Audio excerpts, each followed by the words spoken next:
Smart homes are awesome, but what happens when it's time to sell? Let's go inside and talk about it. So one thing that people always ask me is if they can take their video doorbell with them when they sell. And to that I say, I would leave it behind because it's good to see who's coming and going. And a lot of times you can actually hear what they're talking about your house when it's for sale. So that's really nice to have.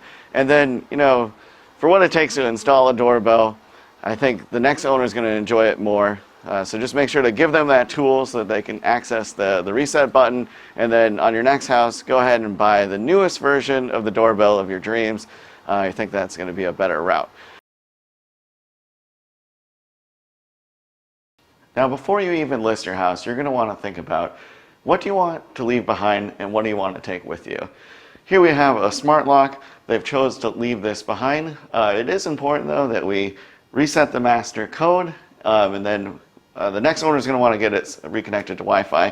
And my advice to people as well is to watch out for this, because sometimes what you can do is remove this back place and you're going to see a master code written right on the back. That isn't the instance here, but some of the models will have that. And so if that's the case, you want to make sure this is like screwed shut, or you just cover up the code, because you don't want people coming in your house pulling this off and learning your master code and creating codes for themselves. But it is important that we factory reset the lock for the next owner. So moving through the house, when you're listing, you want to think about what is going to be personal property, things like your hubs and your voice assistants. While those are all really cool, they do require an internet connection to work. And so if your house is going to be vacant like this one is, that might not be an option because you need the internet. So for this house, they did actually take the hubs and the bridge with them, but they left behind the hardwired things such as these smart switches. Now, we've talked about Lutron switches before in the past. These ones are really cool. As I dim the light, it's actually going to change the Kelvin. So right now at the max, we're at max brightness, and it's a really bright, but now as we dim down, it's actually changing to more of a warm light. And so that's actually occurring within the bulb itself. So a really cool feature that they're able to advertise. And so when we're advertising the home for sale, we want to make sure that the new owner knows that these are Caseta switches, very easy to use, user-friendly, and all they need is that bridge. You could include the bridge with the sale of the home. They would just need to set it up themselves. Otherwise, let them know that they're $50, $100 online. So moving further in this house, we did have a number of Philips Hue bulbs set up, different scenes throughout the house. The owner actually decided it'd be better off to remove those because it's easier just to have the switches on the wall. And so they didn't want to deal with all of the different automations and the sensors that they had set up. So they actually removed those, and you can resell them on eBay fairly easily. But things like switches, they're a little bit harder to change out, and so I usually recommend leaving those behind. And it is a nice value add for the new owner. They did have a number of different smart locks in this home, including one on the back door and in the garage. However, they did replace those with the original locks that matched the hardware, and they took those with them. They've left just the smart lock on the front. Smart thermostats like this one here from Ecobee are a really big draw for buyers nowadays. I always recommend just leaving them behind. That way you can just get a new one at your new house. Do make sure to go in and go to the settings and factory reset it. The new owner is going to need to set up their Wi-Fi and then get this connected. But it is a nice value add and something that people like to see. When they built this home, they thought about the future. So they have the security system throughout that's wired. They've got Ethernet that's centrally located here, all one spot with the internet coming in. They've got fiber. So the new owner is going to be able to just come in, set up their modem, set up their router, and then now they're going to have good, strong Ethernet connections throughout the house.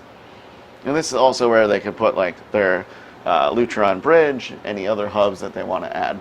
So they did previously have Philips Hue as well as an iPad on the wall that was set up with HomeKit. However, they did decide that they should take those with them, and so now we've got just a faceplate.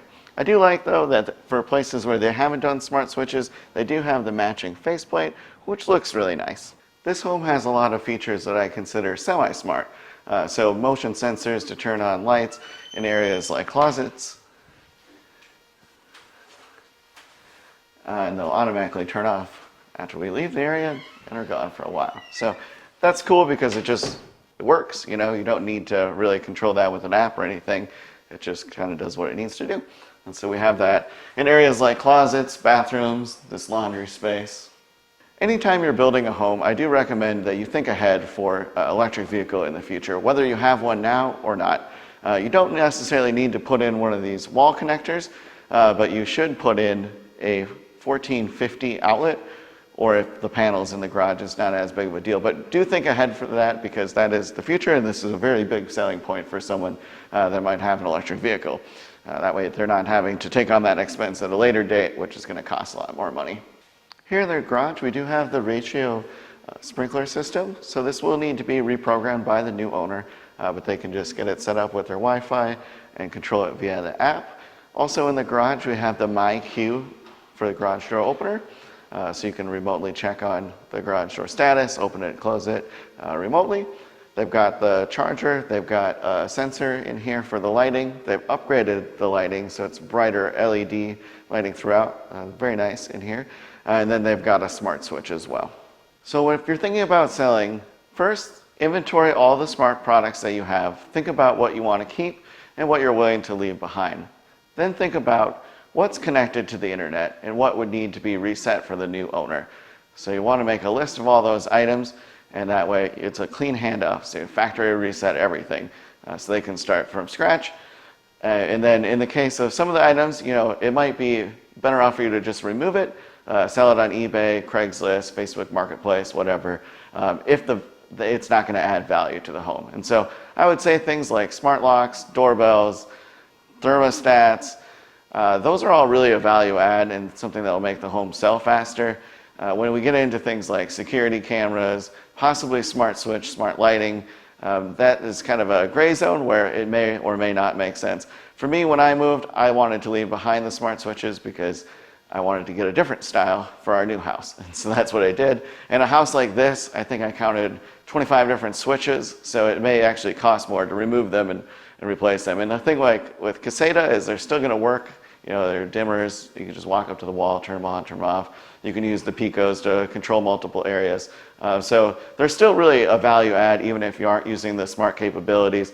But the new owner is going to be able to come in, add that bridge, add a hub if they want. They could add a voice assistant, and then they'll be up and running.